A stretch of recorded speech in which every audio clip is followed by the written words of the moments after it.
E aí pessoal, tudo bem? Hoje nós estamos aqui na WetBet.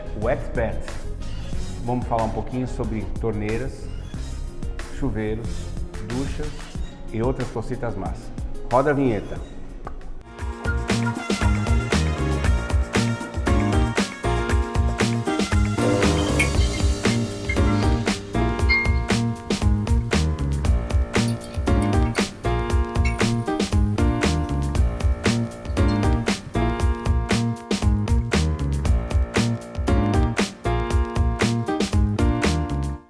Joia, estamos aqui com o Nonato.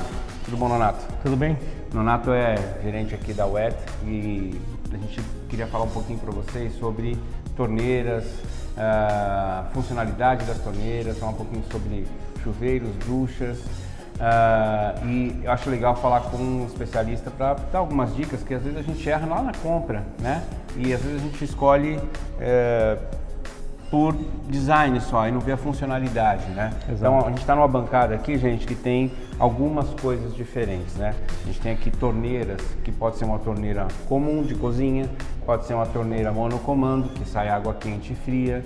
É legal a gente falar assim, porque às vezes a gente é tão acostumado com isso que a gente fala, fala o nome da torneira e eles nem sabem o que é. Então o legal é falar torneira monocomando, que sai água quente e fria, mas é com um misturador só, um comando só, é um monocomando, diferente daquela com misturador, você tem água quente e fria separada no misturador.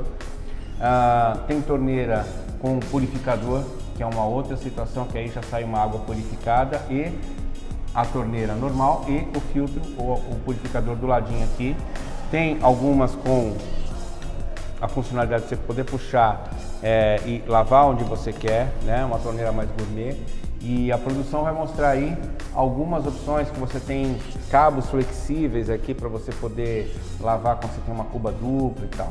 Nonato, queria que você falasse um pouquinho sobre o que a gente tem que prestar atenção quando vai comprar uma torneira, porque a gente, né, imagina lá o nosso internauta lá, o nosso seguidor, porra, comprei um apartamentinho lá, sei lá, 2 dormitórios, eu não sei quanto que eu tenho de pressão de água, se está no andar alto, se está no andar baixo. O que ele tem que olhar quando ele vai comprar uma torneira? Então, ele tem que basicamente verificar a pressão, né? Se ele tem pressão suficiente, porque os monocomandos todos, a maioria deles todos funcionam com alta pressão. Sim. Né? Então é um erro muito comum das pessoas virem aqui comprar um monocomando e aí eles informam para a gente que tem uma certa quantidade de andares, a gente calcula que tem a pressão, mas ele está muito próximo da válvula de retenção do prédio. Sim. Então ele não tem aquela pressão que ele imagina. E aí chegando lá, quando ele monta o produto, é que ele vai verificar que o monocomando sai pouca água, não funciona legal, às vezes só sai bastante água na fria, na quente ela sai mais deficitária porque ela passa pelo aquecedor e o aquecedor também retém a pressão da água. Sim. Então esses são os erros mais comuns. E quando tem purificador também tem que prestar atenção. Quando tem purificador, né? Também tem que prestar atenção, porque a água, quando passa pelo filtro, ela retém também pressão, né? Ela é diferente do quando ela passa só pela torneira. Tem que purificar, né? A água tem que entrar ali e filtrar. Exatamente, ela precisa passar pelo sistema de purificação, então ela demora um pouquinho mais para passar pela câmera que está filtrando e isso quebra também a pressão da água. Entendi. Então isso é importante a gente olhar. A altura que está o apartamento, se está próximo...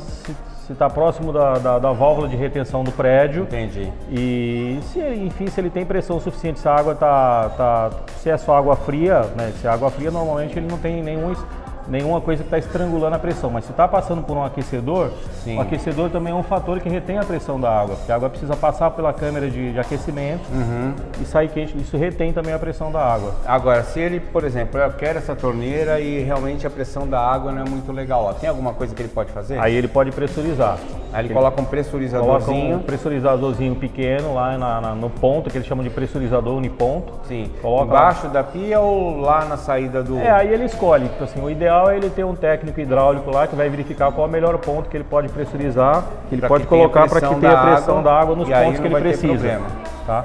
Mas se ele faz questão de ter uma torneira assim, que tem esse sistema, ele tem que pressurizar. E aí o ideal seria ele chamar um técnico, né? O pessoal de hidráulica normalmente tem, as empresas que vendem pressurizadores, prestam esse serviço de ir lá e dimensionar qual o tamanho do pressurizador que ele precisa para adequar o ambiente dele para aqueles produtos que ele está comprando. Entendi. Isso acontece também com ducha, com chuveiro, né? Exatamente. A parte de chuveiro é mais crítica, porque o chuveiro ele tem, principalmente em apartamento, os aquecedores são aquecedores de passagem, né?